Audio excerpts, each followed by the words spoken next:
बिस्मिल्लाहिर्रहमानिर्रहीम अल्हम्दुलिल्लाह रब्बिल आलमीन वस्सलातु वस्सलामु अलैका या सय्यदल अंबिया वल मुरसलीन। मेरे अजीज दोस्तों, मेरे भाइयों और मेरे बहनों, अल्लाह ताला ने ज़मीन के खजानों में एक ऐसी ऐसी चीज़ें रखी हैं कि अगर अकल दंग रह जाती है। कभी पहाड़ों से निकलने वाली मादनियात, कभी दरख्तों से हासिल होने वाली जड़ी बूटियाँ और कभी समुंदर की तह में छुपे हुए खजाने। इनमें से एक अजीम नेमत है गंधक।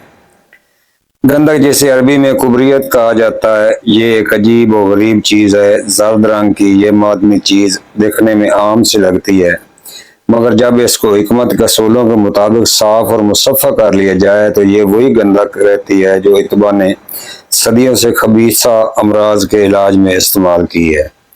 मेरे अजीज़ों, आज की इस नशिस्त में इंशाअल्लाह मैं आपको गंधक के बारे में तफसील से बताऊंगा। ये कहाँ से पैदा होती है, इसमें कसाफत क्यों होती है, इसको साफ करना क्यों ज़रूरी है और साफ शुदा गंधक के कमालात क्या हैं। फिर इंशाल्लाह मैं आपको गंधक को मुसफ़ा करने का वो नुस्खा दूंगा जो सदियों पुराना है और जिसे हमारे बुजुर्ग इत्बा ने अज़मुद्दा करार दिया। दोस्तों, सबसे पहले ये जान लीजिए कि गंधक पैदा कहाँ होती है। कुदरत ने इसे ज़्यादातर आतिश फशानी इलाकों में पैदा किया है। पहाड़ों की गहराइयों में जमीन की आग के अंदर जब गैस और लावा बाहर आता है तो इसके साथ गंधक के ज़ख़ायर भी निकलते हैं। दुनिया के मुख्तलिफ हिस्सों में खुसूसन आतिश फशा पहाड़ों के करीब गंधक की खानें पाई जाती हैं। हमारे बड़े सगीर के हुक्मा लिखते हैं कि कदीम ज़माने में ईरान, यमन और हिंदुस्तान के खानों से गंधक हासिल की जाती थी। ये जर्दी मैल सफूब या पत्थर की शक्ल में निकलती है। बाज़ जगह इसका रंग सुर्खी मैल भी होता है, लेकिन याद रखिए कुदरती शक्ल में गंधक कभी भी खालिस नहीं मिलती। इसमें मैल कुचैल, मिट्टी, रेजे और दूसरी कसाफतें शामिल होती हैं। ये बात भी ज़हन में रहे कि खाम गंधक अगर इसी तरह इस्तेमाल कर ली जाए तो नुकसान दे सकती है। खाम गंधक में बाज़ औक़ात ऐसी बदबू और इज्ज़ा शामिल होते हैं जो मैदा खराब कर देते हैं, दस्त कब्ज़ दोनों की शिकायत पैदा कर देते हैं और बाज़ औक़ात लोगों को जल्दी अमराज का सामना भी करना पड़ता है। इसीलिए इत्बा ने फरमाया कि हर गंधक को मुसफ़ा करना वाजिब है, यानी बगैर सफाई के उसे दवा में शामिल ना किया जाए। अब सवाल यह है, गंधक को साफ करने की ज़रूरत क्यों है। मेरे दोस्तों, सफाई की जरूरत दो वजह से होती है। अव्वल ताकि इसकी कसाफत और मैल कचैल दूर हो जाए और वो खालिस बन जाए। दोम ताकि इसको तिब्बी कुव्वत और हिफाजत मजीद बढ़ जाए। यही असूल हमारे दीन का भी है कि कोई चीज जब तक पाक साफ ना हो इससे खैर हासिल नहीं होती। जैसे कपड़ा नापाक हो तो नमाज नहीं हो सकती, ऐसे ही खाम गंधक अगर साफ ना की जाए तो दवा में खैर नहीं रहती। इब्ने सीना ने अल कानून में लिखा है कि गंधक जब मुसफ़ा हो जाए तो ये जहर को त्रियाक और खबीसा अमराज में अक्सीर है। हकीम जालिनूस ने फरमाया कि अगर गंधक को सफाई के साथ इस्तेमाल करो तो ये खून को ऐसा साफ करती है जैसे बारिश से जमीन धुल जाती है। हमारे बड़े सगीर के हकीम कबीरुद्दीन ने लिखा है कि खाम गंधक बीमारी बढ़ाती है और मुसफ़ा गंधक बीमारी मिटाती है। अभी तक मैंने आपको गंधक की पैदाइश, इसकी कसाफत और सफाई की जरूरत के बारे में बताया। इंशाअल्लाह आगे मैं आपको कदम बे कदम बिल्कुल आसान अल्फाज में गंधक को साफ करने का मुकम्मल तरीका बताऊंगा। आपने घबराना नहीं है, वॉइस लंबी हो तो बेफिक्र रहें। ये अमल बज़ाहिर मुश्किल लगता है, लेकिन जब एक बार आपको समझ आ जाए तो बिल्कुल आसान लगेगा। मेरे अजीज दोस्तों, अब हम आते हैं असल मकसद की तरफ, यानी गंधक को मुसफ़ा करने का तरीका। ये तरीका सदियों से आज़मूदा है, अतबा इस पर अमल करते हैं और आज भी यही असूल अपनाया जाता है। ये अमल बज़ाहिर मुश्किल लगता है, मगर जब आप इसको समझ जाएंगे तो इंशाअल्लाह बहुत आसान लगेगा। मैं कोशिश करूंगा कि हर कदम को निहायत तफसील से बयान करूं ताकि सुनने वाले को कोई इबहम ना रहे। सबसे पहले आपको गंधक चाहिए, वो पाउडर की शक्ल में कर लें या टुकड़ों की सूरत में कर लें। आपको इसे बारीक कर लेना, जितना बारीक पाउडर होगा अमल इतना ही आसान होगा। गंधक की मकदार आप जितनी चाहें ले सकते हैं, लेकिन आम तौर पर एक पाव लेना मुनासिब समझा जाता है। अब आपको चाहिए देसी घी। याद रखेगा कि यहाँ सबसे अहम बात यह है कि घी गाय का हो और वो भी खालिस देसी हो। देसी घी गंदा की मैल कुचैल को खींच लेता है और उसे नरम और मुसफ़्फ़ा बना देता है। एक अमल के लिए आपको तकरीबन 50 ग्राम घी दरकार होगा। अब आपको एक कढ़ाई या स्टील का बर्तन लेना है। तांबे या एल्युमिनियम के बर्तन इस्तेमाल ना करें क्योंकि इसमें कीमियाई रद्द-ए-अमल हो सकता है। स्टील या लोहे का बर्तन सबसे महफूज रहता है। अब बर्तन को आग पर रखें और 50 ग्राम घी इसमें डाल दें। जब घी पूरी तरह पिघल जाए और हल्की सी खुशबू आने लगे तो समझ लीजिए ये गंधक डालने के लिए तैयार है। अब आपने बिस्मिल्लाह पढ़कर इसमें गंधक डाल देनी है।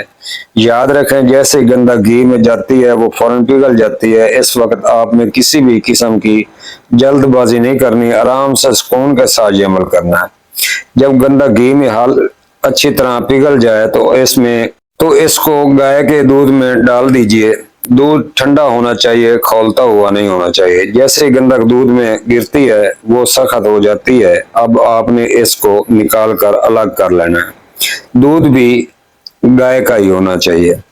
अगर गाय का ना मिले तो भैंस का भी चलेगा, मगर गाय का बेहतर रहेगा। जब आप दूध से गंधक निकालें तो इसे साफ पानी से धो लीजिए या कपड़े अच्छी तरह खुश्क कर लीजिए। इसके बाद इसे दोबारा बारीक कर लीजिए ताकि अगले अमल में तैयार हो सके। यही अमल दोबारा कीजिए, यानी 50 ग्राम घी लीजिए, इसको कढ़ाई में पिघला कर गंधक इसमें डालिए और फिर दूध में डालकर निकालिए। ये अमल आपने कम अज कम 6 या 7 मरतबा दोहराना है। हर मरतबा गंधक मजीद साफ और मजीद नरम होती चली जाएगी। यह एक अहम बात याद रखें, दूध को तीसरी बार बदलना बहुत जरूरी है। 1-2 बुझाव देने के बाद आप इसको बदल लें। यानी पहले और दूसरी बार का दूध आप वही इस्तेमाल कर सकते हैं, मगर तीसरी बार नया दूध ले लीजिए। दूध इतना होना चाहिए गंधक उसमें डूब जाए। इस तरह गंधक ज्यादा बेहतर सफाई के साथ तैयार होगी। जब आप 6-7 बार ये अमल कर चुके होंगे तो आपके पास जो गंधक बचेगी वो इंतहाई दर्जे की मुसफ़्फ़ी होगी। वो न सिर्फ अपने मैल कुचैल से पाक होगी बल्कि इसकी तिब्बी कुव्वत भी कई गुना बढ़ चुकी होगी। मेरे दोस्तों, ये गंधक अब आपके हर उस नुस्खे में इस्तेमाल हो सकती है जिसमें गंधक की जरूरत हो। ये न सिर्फ अमराज खबीसा मुफीद है बल्कि कई बीमारियों में भी आपको हैरत अंगेज नतीजे दे सकेगा। अब तक हमने गंधक को मुसफ़्फ़ा करने का मुकम्मल तरीका बताया है। इंशाल्लाह अगले हिस्से में हम बात करेंगे ये मुसफ़्फ़ी गंधक किन किन अमराज में इस्तेमाल होती है, इसकी खुराक कितनी होनी चाहिए और इत्बा ने इसको कौन कौन से मुजरबात नुस्खे में अता करना है। अल्लाह ताला हमें इस अमल पर पाबंद होने की तौफीक अता फरमाए, आमीन। अब हम आते हैं असल कमाल की तरफ। जब गंधक मुसफ़्फ़ा हो जाती है तो यह सिर्फ एक मादनी चीज नहीं रहती बल्कि यह दवा बन जाती है। अल्लाह ने इसमें ऐसी शिफा रखी है जो इंसान के जिस्म के सबसे खबीस अमराज तक को जड़ से खत्म कर देती है।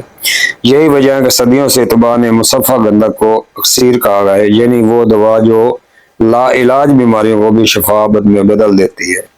गंधक और अमराज खबीसा का मैं बयान करता हूँ। सबसे पहले और बड़ी अफादियत इसकी अमराज खबीसा में है।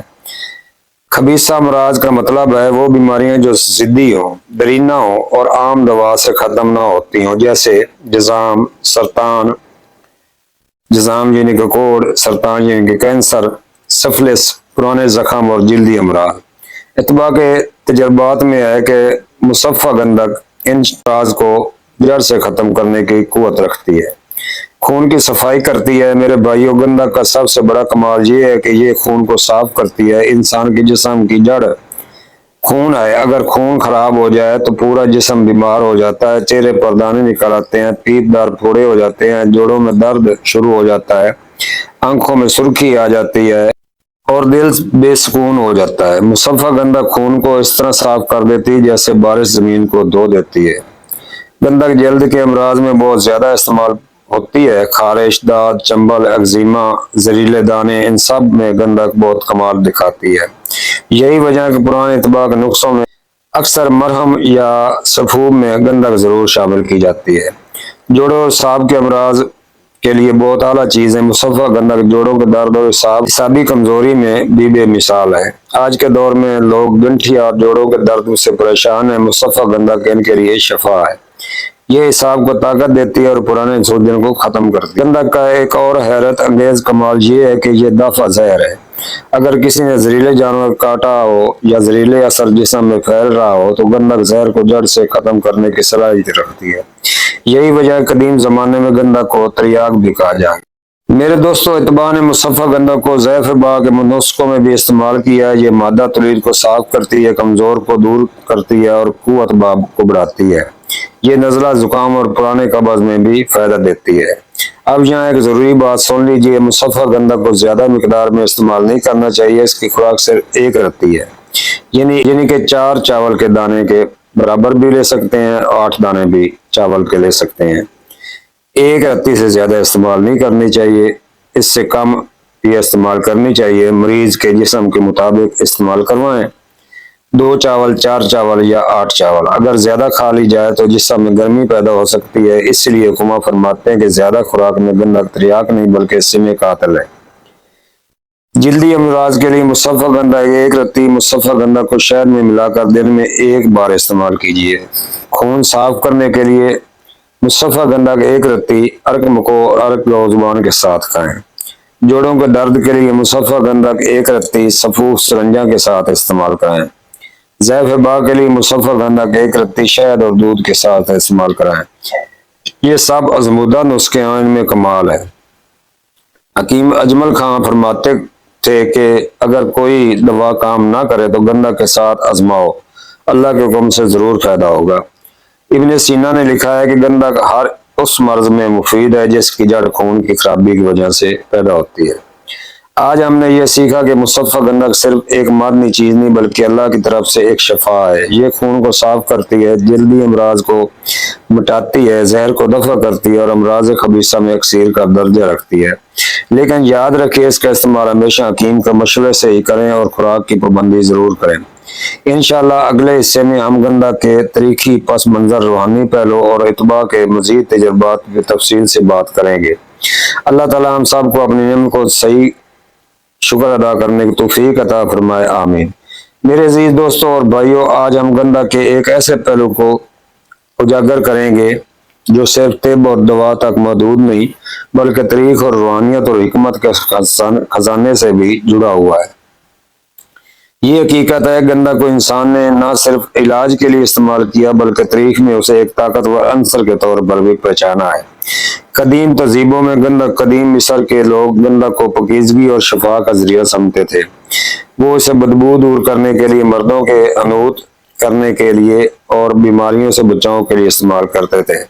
یونانی حکماء گندک کو آگ کی اولاد کہتے تھے کیونکہ یہ آتش فشانی علاقوں سے نکلتی ہے اور جلنے پر عجیب بدبو دیتی ہے۔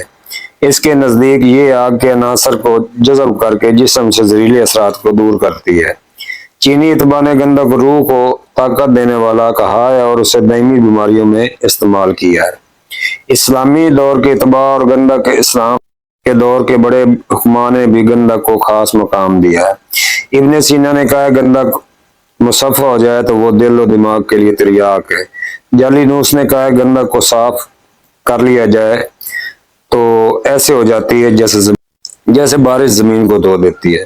حکیم رازی نے اپنے نسخوں میں اسے زہریلے امراض کے لیے سب سے بڑا دوا قرار دیا ہے۔ ہمارے بڑے صغیر کے حکیم کبیر الدین اور حکیم اجمل خان نے بھی گندک کو اپنی کتابوں میں اعلیٰ درجے کا پایا ہے۔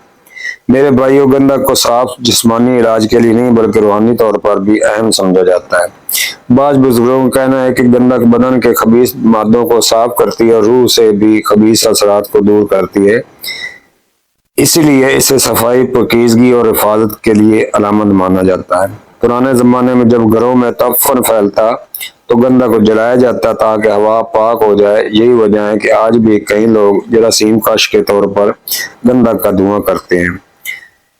طب یونانی میں گندک کو اکثیر امراض خبیثہ کے لیے بہت بہتر مانا گیا ہے۔ اس کا مزاج گرم و خشک بتایا گیا ہے، لیکن جب یہ مصفہ ہو جاتی ہے تو اس کی گرمی اعتدال پر آ جاتی ہے۔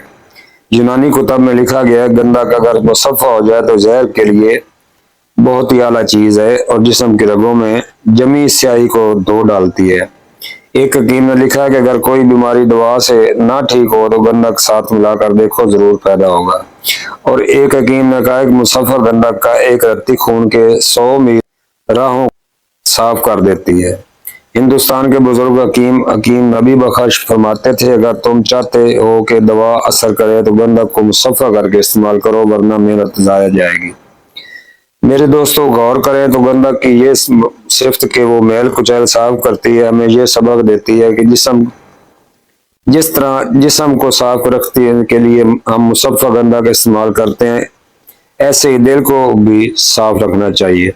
اگر دل میں بغض، کینہ، حسد اور دنیا کی میل کچیل ہو تو دل بیمار ہو جاتا ہے۔ جیسے گندک صفائی کے بعد اکسیر بنتی ہے، ویسے ہی دل بھی صاف ہونا چاہیے اور نورانی ہونا چاہیے۔ اس کے لیے آپ اللہ تعالیٰ کو یاد کریں اور درود شریف پڑھا کریں۔ میرے عزیزو، گندک صرف ایک معدنی چیز نہیں بلکہ یہ حکمت کا خزانہ ہے۔ یہ ہمیں سبق دیتی ہے کہ ہر چیز کو پاک کرنا ضروری ہے، چاہے وہ دوا ہو یا دل ہو۔ یہی وجہ ہے کہ حکمت کی دنیا میں گندک کو عظمت حاصل ہے۔ آج ہم نے گندک کے تاریخ اور روحانی پہلو سے سنے۔ انشاءاللہ اگلے حصے میں ہم مکمل اہتمامیہ کریں گے دعاؤں کے ساتھ۔ وہاں میں آپ کو دوبارہ پورا خلاصہ بھی دوں گا کہ گندک کو کیسے مصفحہ کرتے ہیں، اس کے فائدے کیا ہیں اور کس طرح اسے احتیاط کے ساتھ استعمال کرنا چاہیے۔ اللہ تعالیٰ ہم سب کو نفع بخش علم عطا کرے اور ہمارے جسم اور جان کو صحت و عافیت عطا فرمائے۔ میرے امی ابو کے لیے مغفرت کی دعا فرمائے اور میرے لیے بھی دعا فرمائے۔ اللہ سب کو عزتوں سے نوازے اور صحت اور تندرستی عطا فرمائے اور ہمارے حکمہ کو دست شفا عطا فرمائے۔ والسلام۔